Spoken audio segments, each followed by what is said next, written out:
Capítulo 7. Un día con los castores. Mientras los dos muchachos cuchicheaban a sus espaldas, las dos niñas gritaron de repente: ¡No! Y se detuvieron. ¡El petirrojo!, exclamó Lucy. ¡El petirrojo se ha ido volando! Y desde luego lo había hecho. Había desaparecido de su vista. ¿Y ahora qué vamos a hacer?, dijo Edmund, lanzando a Peter una mirada que significaba: ¿qué te dije? —¡Shh! ¡Miren!, indicó Susan. ¿Qué? —preguntó Peter. Algo se mueve entre los árboles, allí, a la izquierda. Todos miraron con suma atención y se inquietaron un poco. Ahí está, dijo Susan al cabo de un instante. Yo también lo he visto, corroboró Peter. Sigue ahí. Está justo detrás de ese árbol grande. ¿Qué es?, preguntó Lucy, haciendo un gran esfuerzo para no parecer nerviosa. Sea lo que sea, dijo Peter, nos está evitando. Es algo que no quiere ser visto. Vámonos a casa, propuso Susan. Y entonces, a pesar de que nadie lo dijo en voz alta, todos comprendieron de improviso lo que Edmund había susurrado a Peter al final del capítulo anterior. Se habían perdido. ¿Qué aspecto tiene?, quiso saber Lucy. Es una especie de animal, respondió Susan. Y a continuación: ¡Miren, miren! ¡Deprisa! ¡Ahí está! Todos lo vieron entonces. Un rostro peludo y bigotudo que se asomó para mirarlos desde detrás de un árbol. Sin embargo, en esa ocasión no se retiró inmediatamente. En lugar de eso, se llevó la pata a la boca igual que los humanos se llevan el dedo a los labios cuando quieren indicar que permanezcas en silencio. Luego volvió a desaparecer. Los niños se quedaron inmóviles conteniendo el aliento. Al cabo de un momento el desconocido salió por detrás del árbol. Dirigió una veloz mirada a su alrededor como si temiera que alguien estuviera espiando, y dijo: «¡Shh!». A continuación, les hizo señas para que se reunieran con él en la parte más espesa del bosque, donde se encontraba, y volvió a desaparecer. «Sé lo que es», anunció Peter. «Es un castor. Le he visto la cola». «Quiere que vayamos hacia donde está él», dijo Susan, «y nos advierte que no hagamos el menor ruido». «Lo sé», asintió Peter. «La cuestión es, ¿vamos hacia él o no? ¿Qué te parece, Lu?» «Parece un castor muy simpático», respondió Lucy. «Sí, pero ¿cómo sabemos que lo es?», inquirió Edmund. «¿No tendríamos que arriesgarnos?», dijo Susan. «Quiero decir, de nada sirve quedarse aquí, y tengo muchas ganas de cenar». En aquel momento, el castor volvió a sacar la cabeza por detrás del árbol y les hizo enérgicas señas para que se acercaran. «Vamos», decidió Peter. «Hagamos la prueba. Quédense todos muy juntos. Deberíamos ser dignos rivales para un castor si resulta ser un enemigo». Así que los niños se apelotonaron, avanzaron hasta el árbol y lo bordearon. Y allí, efectivamente, encontraron al castor. Pero este retrocedió aún más, a la vez que les decía en un susurro ronco y gutural: más adentro, justo aquí. No estamos a salvo en campo abierto». Solo cuando los hubo conducido hasta un lugar oscuro, donde 4 árboles crecían tan juntos que sus ramas se entrelazaban y bajo los pies se podía distinguir la tierra marrón y las agujas de las coníferas, debido a que ni un copo de nieve había conseguido caer allí, empezó a hablarles. «¿Son los hijos de Adán y las hijas de Eva?», preguntó. «Bueno, somos algunos de ellos», respondió Peter. «Shh», dijo el castor. «No tan fuerte, por favor. No estamos seguros ni siquiera aquí». «¿Por qué? ¿De quién tiene miedo?», dijo Peter. «No hay nadie aparte de nosotros». «Está en los árboles», respondió él. «Siempre están escuchando. La mayoría está de nuestro bando, pero existen árboles que nos entregarían a ella. Ya saben a quién me refiero». Y movió afirmativamente la cabeza varias veces. «Si hablamos de bandos», intervino Edmund, ¿Cómo sabemos que es nuestro amigo?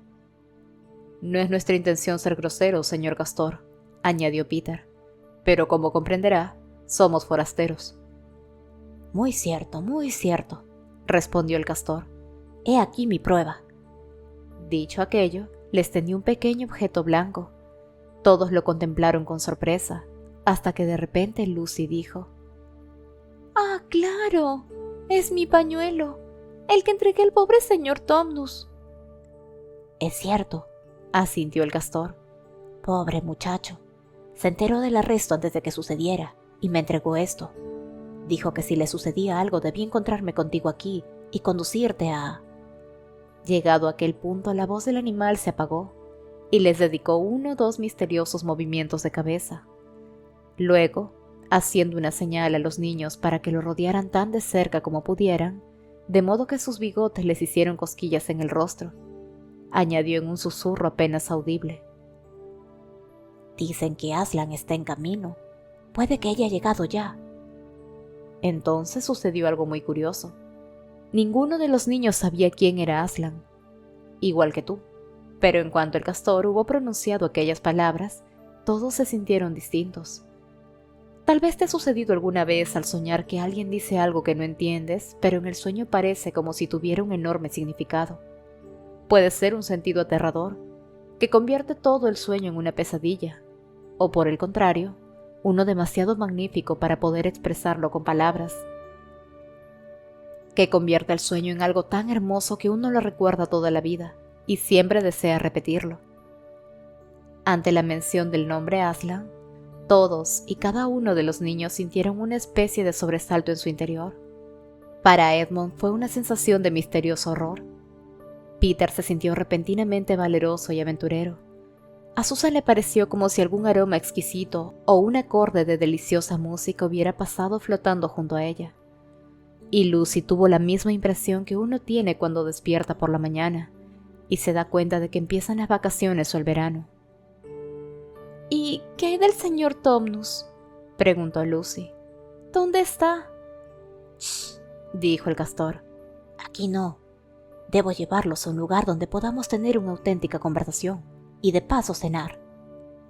Nadie excepto Edmund tuvo la menor dificultad entonces en confiar en el castor, y todos, incluido Edmund, se sintieron muy contentos al escuchar la palabra cenar. Por consiguiente, todos apresuraron el paso tras su nuevo amigo, que los condujo a un ritmo sorprendentemente rápido, y siempre por las zonas más espesas del bosque, durante más de 1 hora. Todos comenzaban a sentirse muy cansados y hambrientos, cuando de improviso los árboles empezaron a ser más escasos frente a ellos, y el terreno descendió en una pronunciada pendiente. Al cabo de 1 minuto salieron a cielo abierto, con el sol brillando aún, y ante sus ojos apareció un magnífico panorama.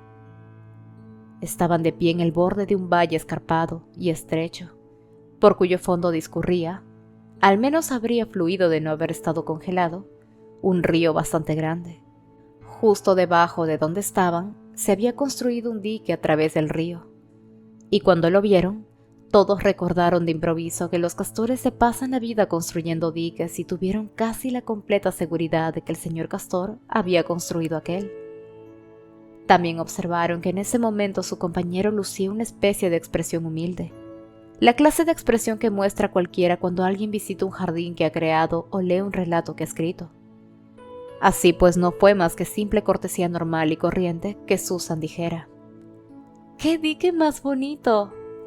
Y el señor Castor no la hizo callar en aquella ocasión, sino que dijo: una simple fruslería, y en realidad no está terminado.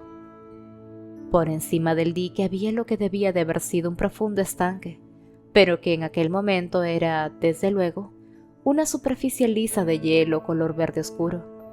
Y en la parte inferior del dique, mucho más abajo, había más hielo, pero en lugar de ser liso, aquel mostraba bajo un aspecto congelado las ondulaciones y amontonamientos de espuma que había tenido la corriente de agua cuando llegó la helada. Y en los puntos donde el agua había rebosado y chorreado por encima del dique, se veían relucientes paredes de carámbanos, como si todo el lado del dique hubiera estado cubierto por completo de flores, coronas y guirnaldas del azúcar más puro.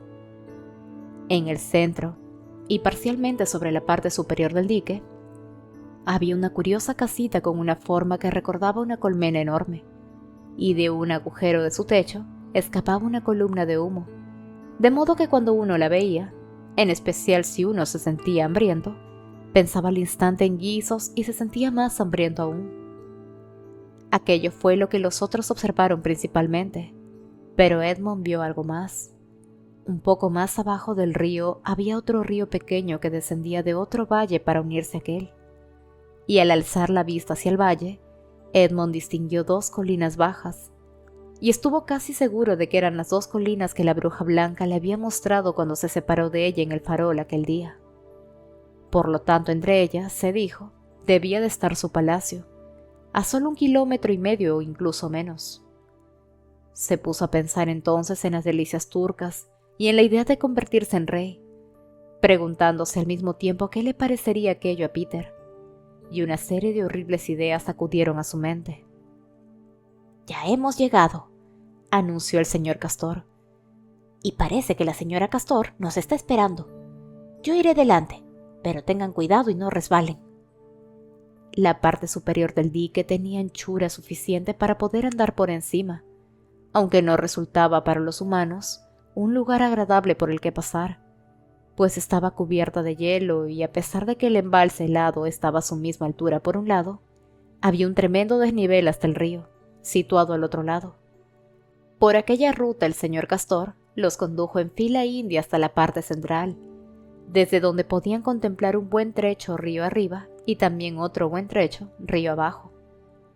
Una vez allí se encontraron ante la puerta de la casa. «Ya estamos aquí, señora Castor», dijo el señor Castor. «Los he encontrado. Aquí están los hijos de Adán y las hijas de Eva». Y todos entraron.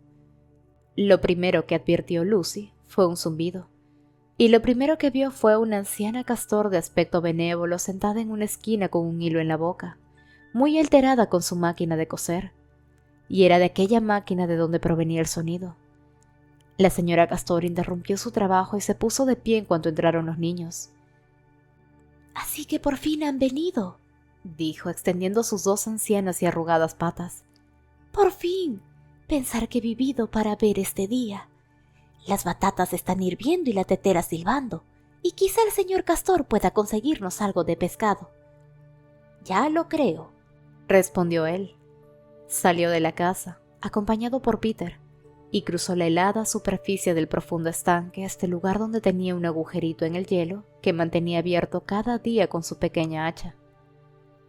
Llevaron también un balde con ellos. El señor Castor se sentó en silencio en el borde de agujero, sin que pareciera importarle que estuviera tan helado. Miró con fijeza al interior. Introdujo luego de improviso una zarpa y en un santiamén ya había sacado una hermosa trucha. Luego volvió a repetir la operación hasta que obtuvieron un buen botín de peces. Entretanto, las chicas ayudaron a la señora Castor a llenar la tetera, a poner la mesa, a cortar el pan, a colocar los platos en el horno para calentarlos, a llenar una enorme jarra de cerveza para el señor Castor de un barril situado en una esquina de la casa, a poner la sartén en el fuego y a calentar la grasa. Lucy se dijo que los Castores poseían una casita muy confortable, aunque no se parecía en nada a la cueva del señor Tomnus. No había libros ni cuadros, y en lugar de camas había literas, igual que a bordo de un barco, empotradas en la pared, y había jamones y ristras de cebollas colgando del techo, y apoyados en las paredes había botas de goma, impermeables, hachas pequeñas, pares de tijeras grandes, palas, paletas, cosas para transportar argamasa, redes de pesca y sacos.